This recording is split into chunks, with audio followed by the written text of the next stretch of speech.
Kemajuan zaman pada sekarang. Kalau kita ini belum siap, nanti bagaimana di saat kita dewasa, di saat kita betul-betul dituntut untuk bisa mandiri. Nah, kalau kita belum siap, akan tergilas oleh zaman. Gimana yang tergilas oleh zaman?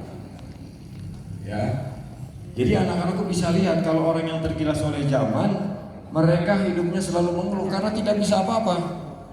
Mau kerja jadi kuli nggak terampil, mau kerja jadi karyawan nggak punya kemampuan, mau wira swasta apalagi nggak punya modal. Nah itu yang tergilas, paham? Nah, saya buka seperti itu. Jadi era globalisasi ini tentunya harus kita song-song dengan betul-betul kesiapan dari diri kita sendiri. Apa kesiapannya? Nah, anak-anakku, siswa-siswi di sini sedang belajar, sedang menuntut ilmu untuk persiapan itu. Ya. Karena namanya persiapan itu tidak bisa mendadak. Ada yang bisa mendadak. So, kalian aja kalau sunatan, bapak kalian itu tidak mesti hari itu mau sunatan, hari itu juga harus melakukan. Tidak mungkin kan ada persiapan. Bapak dan ibu, anak-anak di sini pasti ngumpulin dulu saudara, ngumpulin dulu warga, persiapan apa, lalu nanti ada kegiatan sunatannya, betul kan?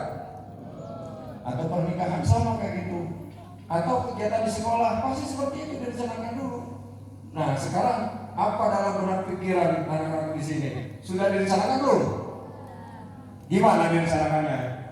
Belajar dengan baik, Pak. Ya belajar dengan baik, ya tuntut ilmu, ya hormati guru, karena berkah itu. Kalau guru itu berkah. Kalian kalau menghormati bapak ibu guru yang ada di sekolah ini berkah, jadikan rahmat. Ngerti gak? Kalian bisa terkejar cita-citanya. Bapak ini jadi kapolsek tidak langsung jadi kapolsek. Bapak ini jadi perwira tidak langsung jadi perwira. Kenapa? Waktu SMP pernah mengalami seperti kalian. Dikasih tahu sama guru, karena guru itu yang terbaik buat kalian.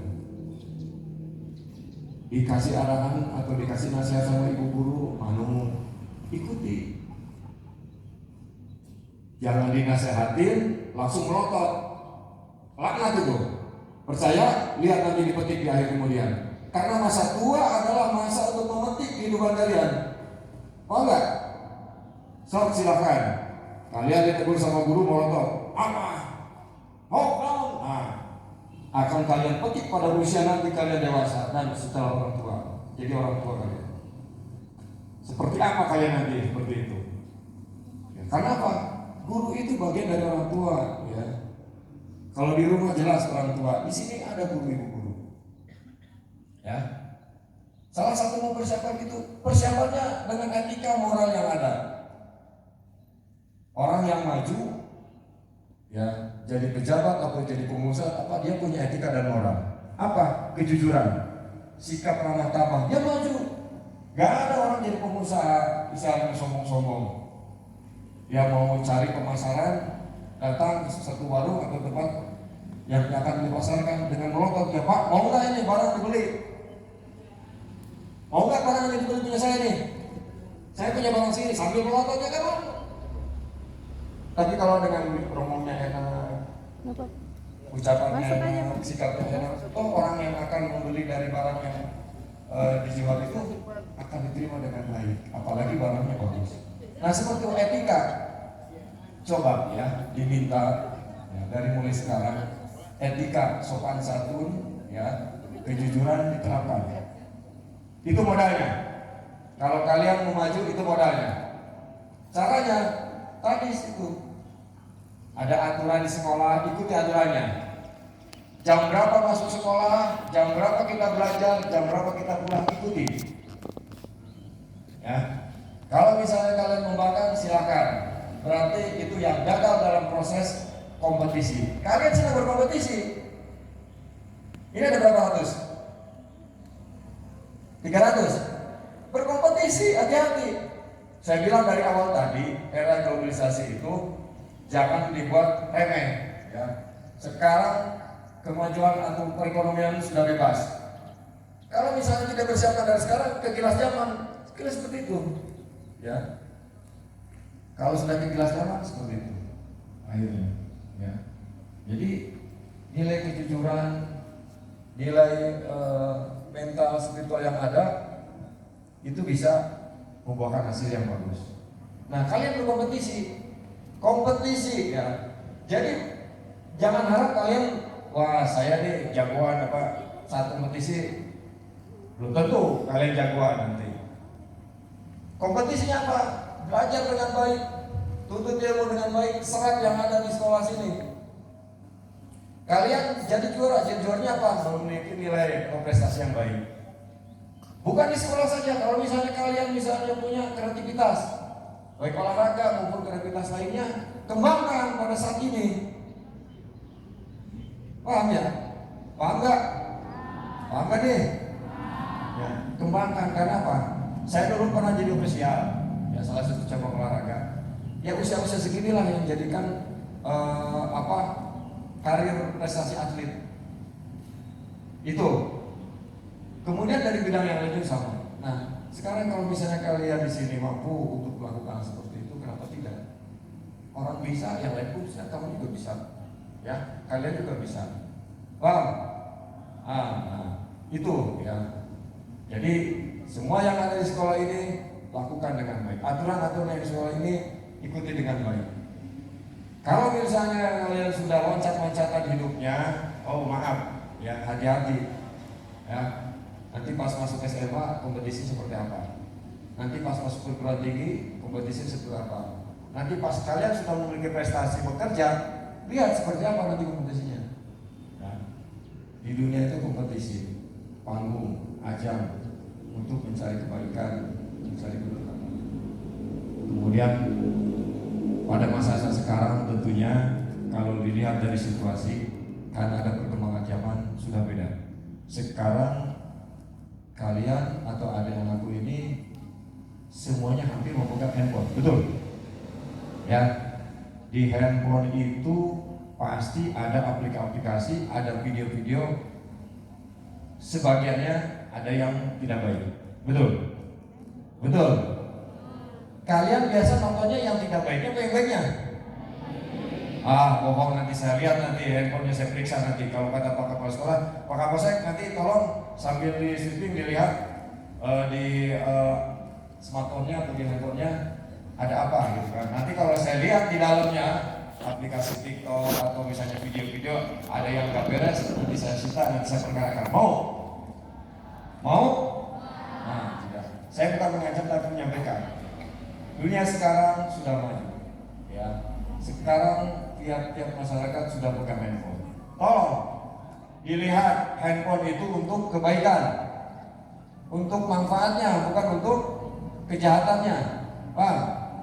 Nah, di handphone tersebut banyak cara-caranya, mungkin berbuat atau melakukan sesuatu yang baik. Misalnya caranya ada beternak, ada keterampilan, ada pelajaran di sekolah, ada apa.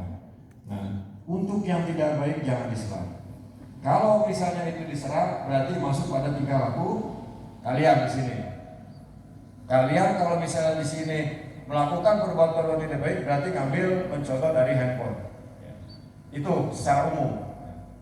Secara khusus, anak-anakku di sini pasti ada problem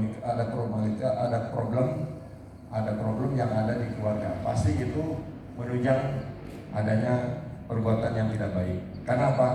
Merasa tidak diperhatikan sama orang tua, merasa tidak ada tempat curhat, merasa tidak ada tempat untuk konsultasi, kalian bicara dengan orang-orang lain.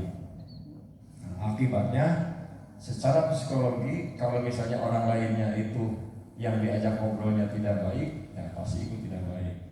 Ya, contohnya di rumah uring-uringan, orang tua kemana, bapaknya kemana, kaliannya kemana. Kalian ketemu sama berandal misalnya, berandal bermotor atau berandal jalanan.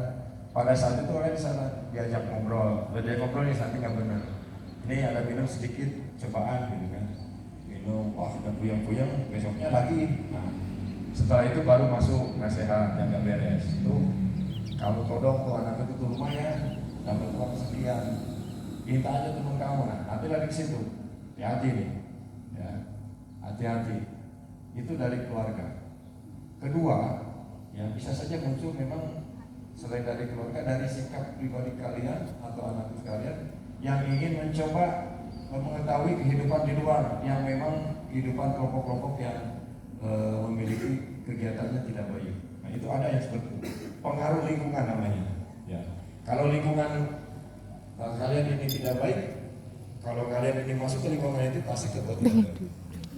Tapi kalau bisa menjaga bersikap untuk tidak bercampur dengan lingkungan tidak baik, pasti bisa bertahan kebaikannya. Kenapa? Nah itu yang menjadi faktor.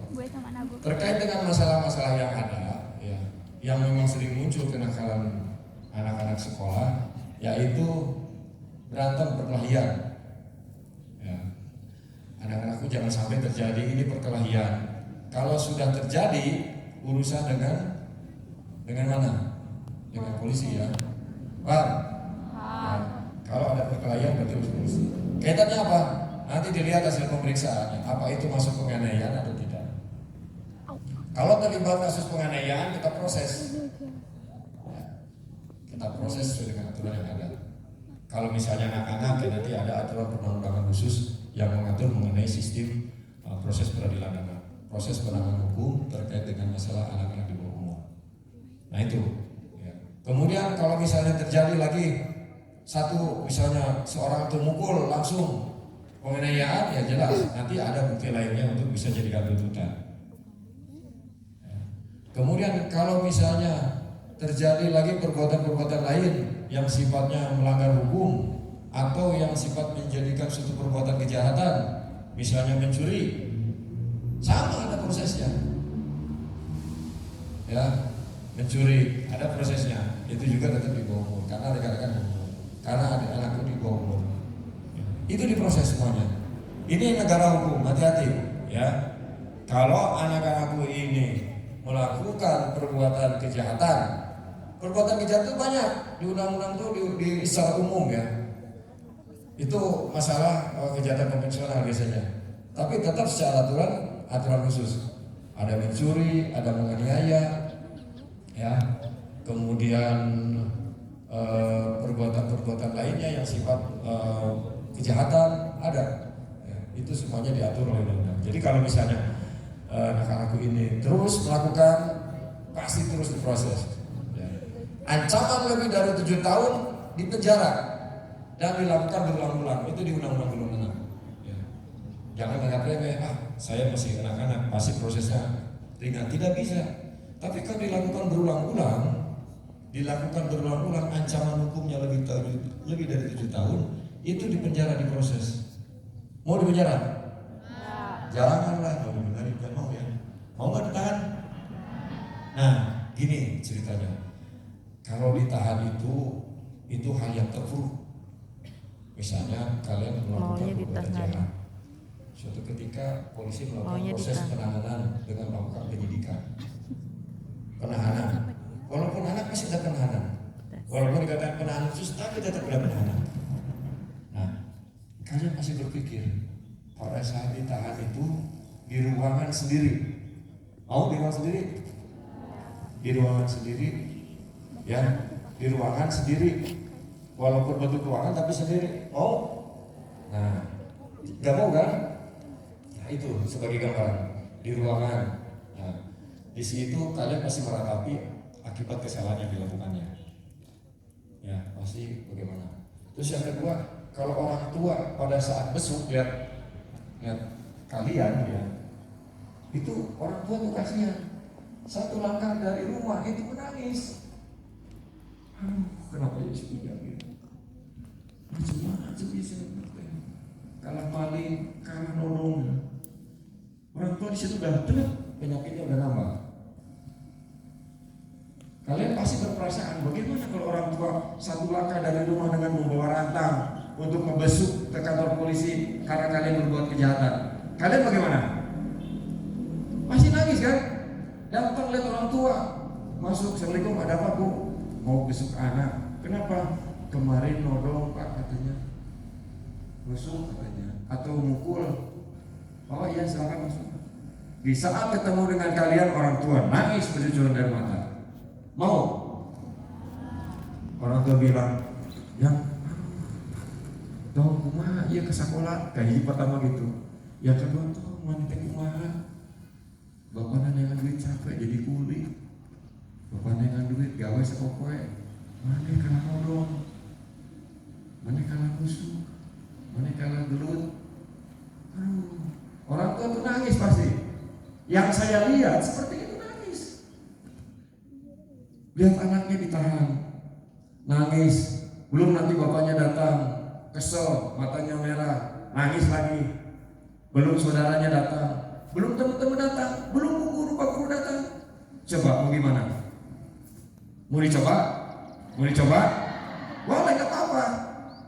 Tapi kalau siswa-siswi anak-anak nggak mungkin lah. Kalau perempuan lebih bisa menahan dirinya daripada laki-laki. Ini seperti itu kejadiannya. Mau tidak? Proses berjalan. Di saat masuk ke lapas, ketemu sama orang-orang gila, ketemu sama anak-anak yang gila lagi. Nanti kalian secara psikologi pun gila. Maksudnya gilanya gila bangor, ngerti nggak? Nah, kamu pikirkan setelah kamu ditahan selesai, apakah kamu bisa menjalani kehidupan seperti biasa? Bisa nggak?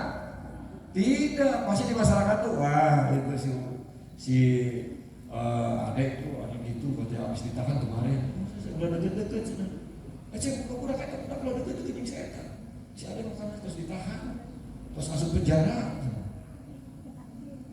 Itu dijauhi, dikucilkan, berarti enggak?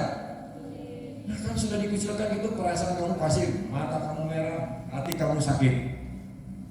Kamu menyesal karena perbuatan kamu sendiri yang dilakukan. Misalnya seperti itu. Ya, sudah masuk penjara, kita merasa sakit, merasa pedih, bukan saja sendiri yang merasakannya, tapi orang tua, guru, murid, teman-teman semua merasakan yang tidak baik. Pada saat kamu ingin punya prestasi, susah kalau sudah begitu. Misalnya mau daftar lagi ke SMP mana? Ya SMP yang lainnya juga pasti nolak-nolak. Ini pernah ditahan, yang larinya ke kejar paket. Mau kejar paket?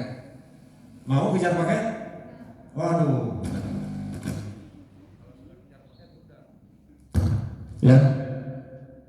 Nanti kejar paket A, paket B ya. Baru nggak hiji juga bagus jabatan habis kebisan. Yang kumpul, ya berarti kene sudah kejar paket. Malu begitu. Nanti jasanya kalau melamar pekerjaan, kalau ingin menjadi keinginan kita bekerja di luar, dilihat, oh kejar paket dia mah, gila. Dia mau sekolah benar-benar. Nah, itu gambarannya. Dari sisi kehidupan masa depan, kalau kalian, kalau anak-anakku di sini melakukan perbuatan jahat, paham? Dan saya di sini, ya, tetap ya akan melakukan langkah-langkah. Kalaupun misalnya itu ada sesuatu perbuatan kejahatan yang terjadi di wilayah hukum Polsek Cibubur. Di sini, ya, tentunya Pak Kepala Sekolah telah memberi kesempatan waktu kepada saya selalu Pak Polsek, ya, untuk menyampaikan sesuatu kepada anak-anak di sini terkait dengan masalah kehidupan sehari-hari bersekolah. Gambaran-gambaran yang tadi tolong jadikan pembelajaran. Jangan dijadikan bisa bodoh polisi ngomong naon lah. Tapi nanti lihat, ya, pembelajaran itu sudah terjadi, sudah terlihat dan sudah nyata. Nah sekarang sebelum kita terjadi dan terjerumus kepada hal-hal yang sifatnya merugikan pribadi kita, ya, kita rubah diri dari sekarang. Ya. Nggak ada hanya kalau panderi, ya penyesalan itu belakangan ya, belakangan betul. Ya kalau ke depan berarti nuntut B ya. Kalau penyesalan di depan berarti nuntut B. Kenapa? Yang B di belakang ditunggu kita dari depannya, dari belakang gitu.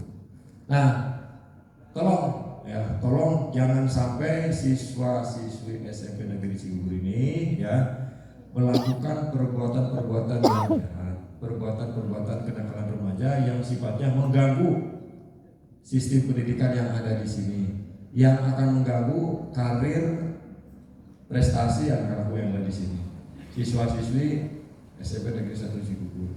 Tolong ya, di sini sudah saya sampaikan gambarannya, aturan-aturannya. Kalau lari pasal per pasal terkait dengan masalah perundang-undangan khusus terkait dengan peradilan anak, pasti anak-anakku di sini ngantuk. Ya. Jadi saya sampaikan, kalau akibat dan bentuk masalah yang ada, yang telah terjadi, yang telah dilakukan oleh pihak kami, itu seperti itu kejadiannya. Ya, sampaikan.